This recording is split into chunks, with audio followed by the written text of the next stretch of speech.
जय हिंद। पुलिस के सभी अधिकारियों और मेरे प्रिय साथियों, आज पंचायत चुनाव 2021 के विषय में बहुत ही महत्वपूर्ण संदेश और निर्देश मैं आपको बताऊंगा। कृपया करके इस वीडियो को बहुत ध्यान से सुनिएगा, देखिएगा और इसका अक्षरशः पालन करिएगा। देखिए, पंचायत चुनाव 4 चरणों में प्रस्तावित है। प्रथम चरण 15 अप्रैल 2021 को होगा। बरेली रेंज के जनपद बरेली में होगा और मुरादाबाद रेंज के जनपद रामपुर में होगा। द्वितीय चरण में ये 19 तारीख को प्रस्तावित है। 19/4/2021 को बरेली रेंज का बदायूं जनपद चुनाव में जाएगा और मुरादाबाद रेंज के 2 जनपद जाएंगे, अमरोहा और बिजनौर। तृतीय चरण 26 अप्रैल को होगा, जिसमें बरेली रेंज का पीलीभीत जनपद और मुरादाबाद रेंज का जनपद मुरादाबाद।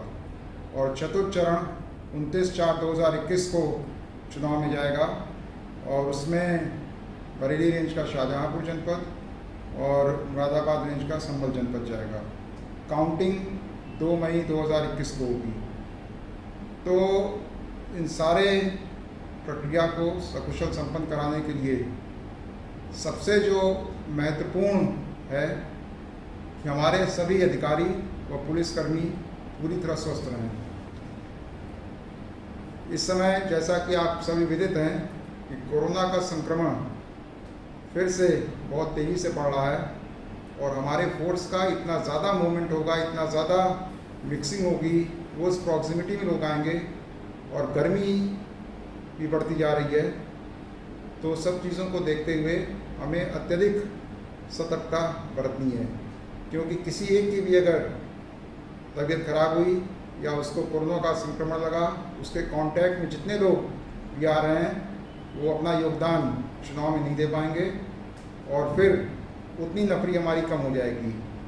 तो सर्वोच्च प्राथमिकता आवश्यकता है कि हमारे कोई भी पुलिस अधिकारी किसी भी रैंक के और कोई भी पुलिसकर्मी किसी भी रैंक के ये कोरोना से पूरी तरह से सेफ रहें। इसके लिए कुछ टिप्स मैं आपको दे रहा हूँ, उसको आप अवश्य पालन करिएगा, जो आप सामान्यतः अपने से कर सकते हैं।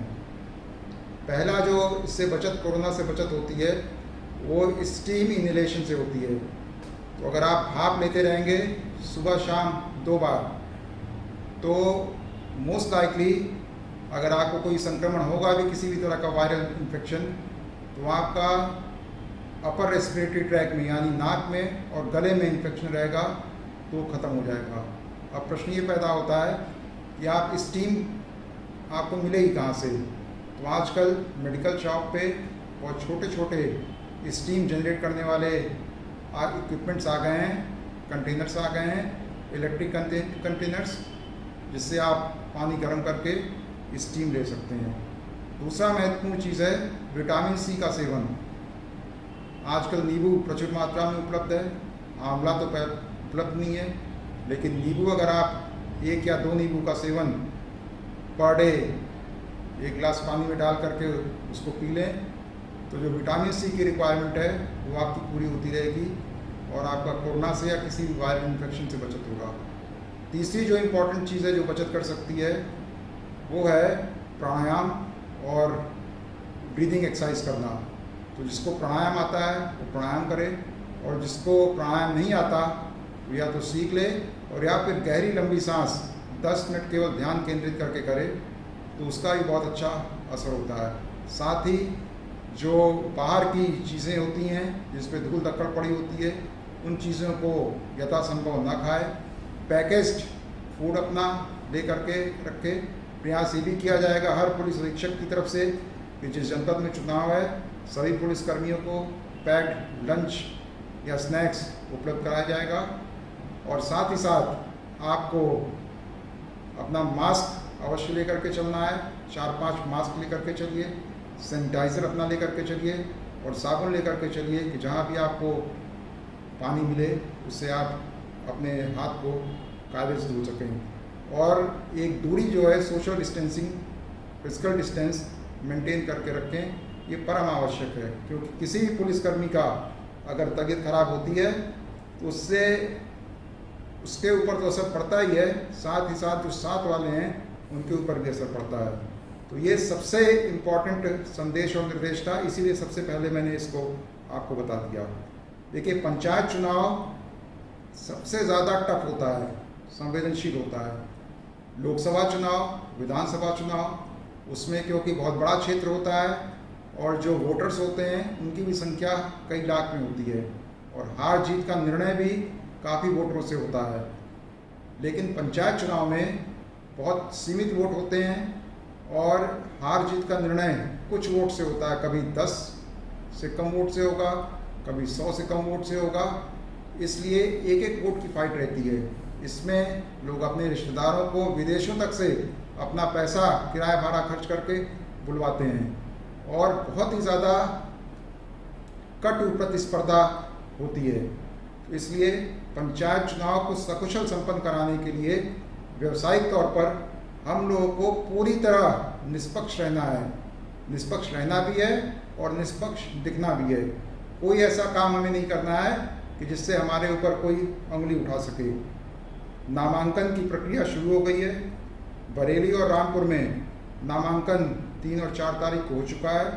अब अगला नामांकन बदायूं, अमरोहा और बिजनौर में होगा और ये 7 और 8 अप्रैल को होगा। उसके बाद पीलीभीत, मुरादाबाद में 13 और 15 अप्रैल को होगा और शाहजहांपुर और संभल में 17 और 18 अप्रैल को होगा। तो जो नामांकन प्रक्रिया में आपको बहुत सारी चीज़ें ध्यान देनी होगी, क्योंकि सारे प्रत्याशी नामांकन करने या तो ब्लॉक्स पे आएंगे या जिला मुख्यालय पे जो हमारा सेंटर बना है वहाँ पे आके नामांकन करेंगे।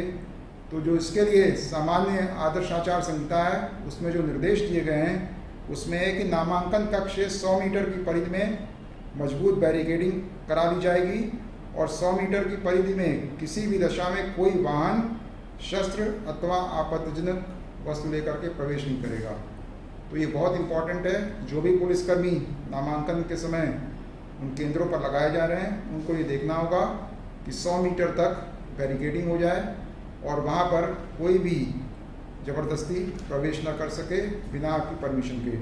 नामांकन स्थल की तरफ आने वाले रास्तों पर बैरिकेड लगाकर चेकिंग की जाएगी और CCTV कैमरे भी लगवाए जाएंगे, जिससे जो भी एक्टिविटी है उसको हम रिकॉर्ड कर सकें। नामांकन कक्ष के गेट पर DFMD और HHMD लगाकर सारे आने जाने वालों की चेकिंग की जाएगी। बैरिकेडिंग के पास बनाए गए द्वार पर भी DFMD, HHMD लगाकर आने जाने वाले लोगों की चेकिंग की जाएगी। उक्त परिधि में प्रवेश करने वाले व्यक्तियों की तलाशी पुलिसकर्मियों द्वारा ली जाएगी तथा महिलाओं की तलाशी महिला पुलिसकर्मियों के द्वारा ली जाएगी। क्योंकि नामांकन केवल 2 दिन हो रहा है और बहुत सारे प्रत्याशी नामांकन करने आएंगे, उनका नामांकन एक साथ उनको निर्वाचन अधिकारी के कार्यालय में आपको नहीं भेजना है, बारी बारी से करके भेजना है। नामांकन कक्ष के द्वार पर पुलिसकर्मी की ड्यूटी लगाई जाती है, लेकिन वो नामांकन कक्ष में अंदर नहीं प्रवेश करेंगे जब तक अंदर का अधिकारी उनको न बुलाए। बैरिकेडिंग के द्वार लगाए गए पुलिस बल के साथ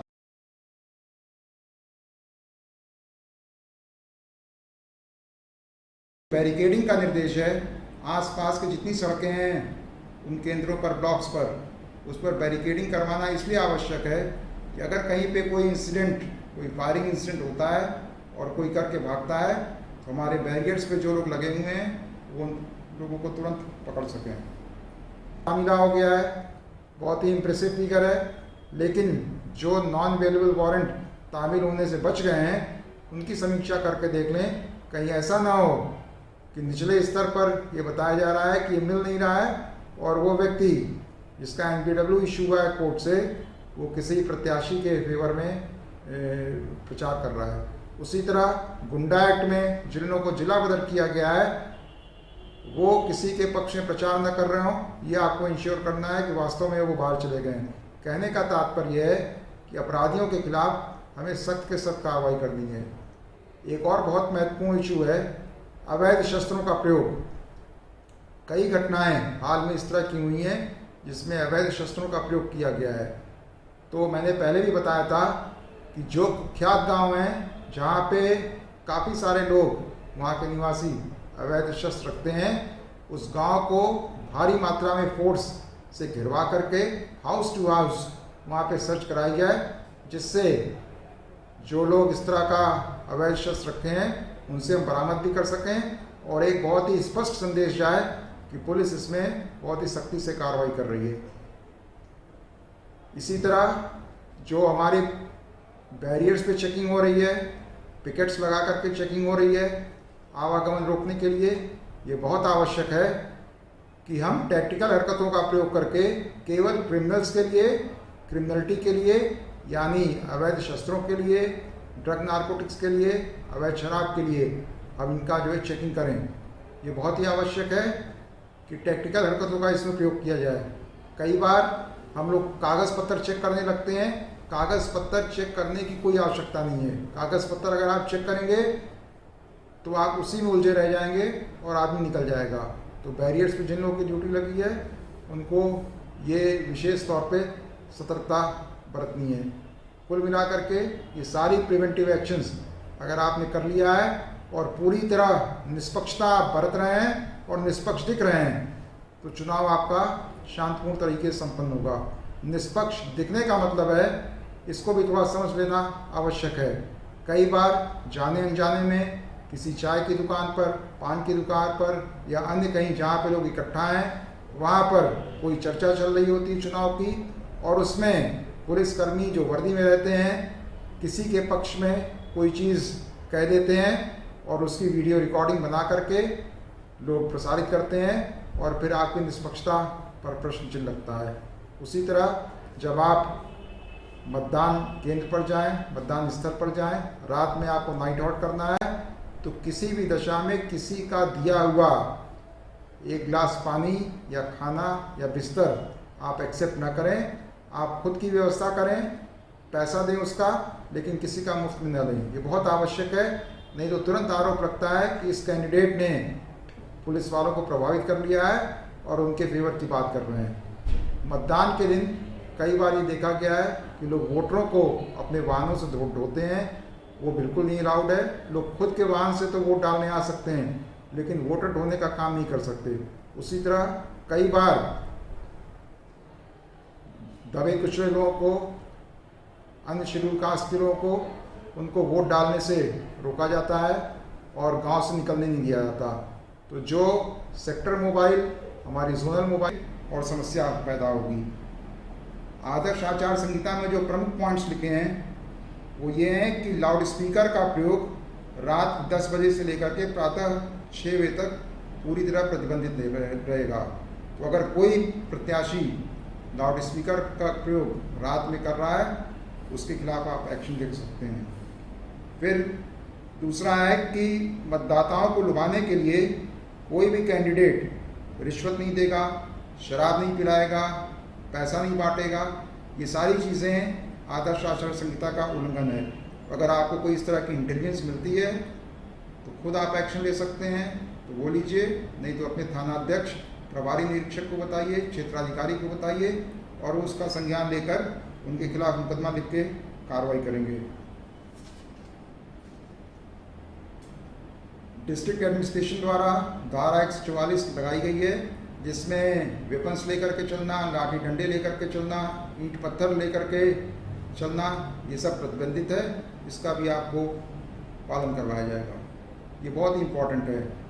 फिर आता है कि चुनाव के एक दिन पहले जो फोर्स का मूवमेंट होता है, क्योंकि इंटर डिस्ट्रिक्ट बहुत ज़्यादा फोर्स का मूवमेंट होगा, तो जो भी व्यवस्था बनाई गई है डीजीपी निदेशालय द्वारा, एडीजी लॉ एंड ऑर्डर के द्वारा, कि बसों में बैठ करके लोग आएंगे, उनका एक ग्रुप लीडर बनाया जाएगा और वो बस में चढ़ते समय भी उनकी वीडियोग्राफी करेगा और जहाँ पर चुनाव है जब वहाँ पे पहुँच जाएंगे तो वहाँ पर पुलिस लाइन्स में उनकी आमद होगी और वहाँ पर भी उनकी वीडियोग्राफी होगी। तो जो भी इस तरह के निर्देश दिए गए हैं, जो जनपद के पुलिस अधीक्षक द्वारा ब्रीफिंग के समय डिटेल में बताया जाएगा, उसको आपको पालन करना है। ड्यूटी कार्ड जब आपको मिले तो आप उसको पढ़ लीजिए कायदे से, अपना एडमिट कार्ड, अपना INT कार्ड रख लीजिए और जो आवश्यक सामान है, कुछ इम्पॉर्टेंट दवाइयाँ आप रख लीजिए और जो कोरोना के बारे में मैंने बताया, बचत के लिए सामान आपको आवश्यक पड़ेगा उसको आपको रखना है, और जो डायरेक्शंस आपको दिए जा रहे हैं उसका आपको अक्षरशः पालन करना है। कई बार देखा गया है कि जो बसें निर्धारित की जाती हैं, लोग उसमें न जा करके अपने से ड्यूटी पर पहुंच जाते हैं, लेकिन ये सर्वथा अनुचित है और जो लोग ऐसा करेंगे उनके खिलाफ सख्त कार्रवाई की जाएगी। जो बसें आपको अवेलेबल कराई जा रही हैं पुलिस अधीक्षक के द्वारा, उसी बस में बैठ करके पूरा डिसिप्लिन का पालन करते हुए आपको जाना है। रुकने की व्यवस्था के बारे में बहुत जोर दिया जा रहा है। कोरोना को प्रोटोकॉल को देखते हुए रुकने की व्यवस्था इस बार दुगने स्थानों पर की जा रही है, जिससे दूरी बना करके आप रह सकें। वहाँ पर पानी की व्यवस्था, शौचालय की व्यवस्था, मेस की व्यवस्था, इसके बारे में डायरेक्शन दिया जा रहा है। अगर कहीं पे कोई कंप्लेंट होती है तो लोकल स्तर पे आप प्रभारी निरीक्षक को या आरआई को या क्षेत्राधिकारी को बता करके उसको दूर कर सकते हैं। और हम लोग प्रयास करेंगे कि होमगार्ड से लेकर के, पीआरडी से लेकर के, चौकीदार से लेकर के, पुलिस कर्मियों से लेकर के सभी की व्यवस्था जो है, पैरामिलिट्री फोर्स जब रुकने के लिए आता है तो जो मानक उनके लिए लगाया जा रहा है वही मानक आपके लिए लगाया जाएगा। क्योंकि आपको पता है कि चुनाव मतपत्र के साथ होगा, तो ईवीएम तो है नहीं, मत पेटिकाओं की सुरक्षा और मतपत्रों की सुरक्षा ये बहुत इम्पोर्टेंट इश्यू होता है। तो जो भी हमारा पुलिस फोर्स लगाया जा रहा है जो इलेक्शन के कर्मियों के साथ, तो ये सारी चीज़ों को उनको अपनी कस्टडी में नहीं लेना है, बल्कि उनको सुरक्षा प्रदान करना है, ये बहुत आवश्यक है। और जब आप मतदान केंद्र पर पहुंच जाएं, उसकी सुरक्षा का आप जायज़ा ले लें और वहीं पे आपको रात में रुकना है। और रात को जब आप रुकेंगे तो किसी के द्वारा दिया हुआ ना तो पानी लें स्वीकार करें आप, न खाना स्वीकार करें, न उनका बिस्तर स्वीकार करें, न उनकी चारपाई स्वीकार करें। आप अपने से किराया दे करके अपनी व्यवस्था करिए, क्योंकि निष्पक्ष दिखने के लिए ये बहुत आवश्यक है कि हम किसी की कोई चीज़ स्वीकार न करें। किसी का आपने स्वीकार कर लिया, अगर वो खुद प्रत्याशी है या किसी प्रत्याशी का क्लोज समर्थक है, तो फिर इसका लोग विरोध करेंगे। ये बहुत आवश्यक है कि आप किसी की कोई चीज़ स्वीकार न करें। फिर जो लाइन लगाने के लिए हमारा ऑक्सिलरी फोर्स लगा हुआ है, होमगार्ड लगे हुए हैं, पीआरडी के जवान लगेंगे या चौकीदार लगेंगे, आपको ये देखना है कि जो वोट दे चुका है वो अपने घरों को जाए, जिसको वोट देना है वो लाइन में लगे। 100 मीटर तक आपकी कोई भी आदमी प्रचार नहीं कर सकता है। ये बहुत आवश्यक है कि जो पर्ची बांटने के लिए लोग लगते हैं वो लोग 100 मीटर के बाहर ही लगेंगे। अब जो वहाँ पे फोर्स लगा हुआ है सेंसिटिविटी के हिसाब से, अगर हाइपर सेंसिटिव केंद्र है या सुपर सेंसिटिव है या फिर सामान्य केंद्र है, वहाँ पर मानक के हिसाब से फोर्स लगाया गया है। और उस फोर्स को मेंटल तौर पर अलर्ट रहना होगा कि अगर कोई परिस्थिति आती है तो कैसे रिएक्ट करेगा। उसको ये भी पता होना चाहिए कि हर मतदान स्थल पर जितने भी प्रत्याशी हैं, क्योंकि 4 तरह का वोट हर मतदाता डाल सकता है, और अगर एक तरह के चुनाव के लिए 5 कैंडिडेट हैं तो 4 तरह का जो चुनाव हो रहा है उसके लिए 20 कैंडिडेट हो गए, और हर मतदान स्थल पर एक उनका पोलिंग एजेंट अलाउड होता है। तो 20 आदमी तो आपके वैसे ही वहाँ पे रहेंगे, प्लस वोटर रहेगा, प्लस आप रहेंगे, कुल मिलाकर के वहाँ पे बहुत ही मेला टाइप का माहौल रहता है। तो जो पोलिंग एजेंट रहते हैं उनको आपको किसी भी दशा में मोबाइल फ़ोन का प्रयोग नहीं करने देना है। बार बार वो इधर उधर नहीं जा सकते हैं, न ही अपने बूथ से उठ करके दूसरे बूथ पर जा सकते हैं। ये सारी सख्ती आप करके रखिएगा, तभी आप निष्पक्ष और शांतिपूर्ण चुनाव आप करा सकते हैं। जो सशस्त्र पुलिसकर्मी मतदान केंद्रों पर लगे रहेंगे मतदान स्थल पर, अगर उनमें से एक पुलिसकर्मी या 2 पुलिसकर्मी छत पर चढ़ करके किसी ऐसे पोजीशन पे रहेंगे जहाँ से वो सबको कवर कर सकें, तो ये बहुत आवश्यक है। फायरिंग बहुत ही अति विशेष परिस्थितियों में आपको करना है। अगर कोई फायरिंग करता हुआ बैलेट बॉक्स लूटने का प्रयास कर रहा है या आतंकित कर रहा है तो निश्चित तौर पे आपको फायर खोलना होगा। लेकिन अन्य परिस्थितियों में मौके की नज़ाकत को देखते हुए अपने बुद्धि विवेक से आपको निर्णय लेना होगा। पहले से आपको दूर से कोई नहीं बता सकता, ये मौके पे जो वहाँ पे तैनात हैं उन्हीं को निर्णय लेना होगा। लेकिन वो भी तभी निर्णय ले पाएंगे जब वो मानसिक तौर पे अलर्ट रहेंगे। तो अपनी राइफल को आपको डॉग चेन से बांध करके रखना है, जिससे कोई आपके नज़दीक आकर के आपकी राइफल छीन न सके, आपके साथ मिसबिहेव न कर सके। और कोई भी इस तरह की घटना होती है तो किसको आपको फ़ोन करके बताना है, ये बहुत आवश्यक है। तो अपने सेक्टर मजिस्ट्रेट का, जोनल मजिस्ट्रेट का, थाना प्रभारी का, या जो भी पुलिसकर्मी वहाँ पे लगे हुए हैं, उन सब का नंबर आपके पास रहना चाहिए, जिससे आप त्वरित माध्यम से उनको सूचित कर सकें और वहाँ पर लोगों को शांत कर सकें और कमांड कंट्रोल करके शांति व्यवस्था बनाए रख सकें। जब चुनाव ख़त्म हो जाता है शाम को, उस समय भी काफ़ी ज़्यादा आवागमन लोगों का रहता है, लोग इधर उधर बैठ करके तमाशा देखते रहते हैं, उनको भी आप लोगों को वहाँ से हटाते रहना है। जब चुनाव ख़त्म हो जाएगा तो जितने लोग लाइन में लगे हुए हैं 6 बजे तक, उनको आपको सबको जब वोट डाल लेंगे, सब गिनती कर लेंगे पोल कर्मी, तब उन्हीं गाड़ियों में बैठ करके वापस आना है और ब्लॉक पर जहाँ पर भी मतपेटिकाओं के जमा होने की व्यवस्था है, वहाँ पर जमा होने के बाद तब आपकी ड्यूटी ख़त्म होती है और तब आपको जैसा निर्देश दिया गया है अगले चरण के लिए आपको जाना है। इसके बाद फिर आता है काउंटिंग। एक बार जब सारे चरणों का चुनाव खत्म हो जाएगा, बहुत ही महत्वपूर्ण है और ये बहुत ज़्यादा सेंसिटिव है और बहुत लंबे समय तक काउंटिंग चलेगी, क्योंकि पहले बक्सा खोल करके चारों तरह के जो बैलेट हैं, उनको वोट हैं, उनको सेग्रीगेट किया जाएगा, तब उसमें काउंटिंग की जाएगी। फिर कोई अगर विरोध करता है तो रिकाउंटिंग होती है, तो काफ़ी लंबा समय लगेगा। तो मान के चलिए कि 36 से लेकर के 48 घंटे तक काउंटिंग चलेगी। इसमें शिफ्ट वाइज आपकी ड्यूटी लगाई जाएगी। तो जो भी आदेश निर्देश काउंटिंग के बारे में दिया जाएगा उसका आपको पालन करना है, क्योंकि लंबे समय तक ये प्रक्रिया चलेगी। 15 तारीख से मूवमेंट आपका शुरू होगा, बल्कि 13 तारीख से शुरू हो जाएगा और 4 तारीख तक तो निश्चित तौर पर ये होगा।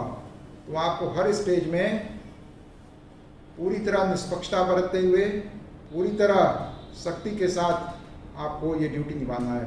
बिहेवियर आपका उच्च क्वालिटी का होना चाहिए और मुझे आशा नहीं, पूरा विश्वास है कि जो ब्रीफिंग मैंने आपको किया है मोटे तौर पे, वो भी आपको फ़ायदा करेगी। और हमारे सारे पुलिस अधीक्षक जो भी निर्देश हमारे डीजी निदेशालय से आए हैं, ये डीजी लॉ एंड ऑर्डर साहब ने दिया है, वो सारे दिशा निर्देश आपको और बताए जाएंगे। और कोई भी क्वेरी किसी की होती है तो हमारे अधिकारियों से उसको क्लैरिफाई कर सकता है। तो मेरी बात को आपने ध्यान से सुना और इसको इम्प्लीमेंट आप करेंगे, इसके लिए मैं आप सभी को धन्यवाद देता हूँ। जय हिंद।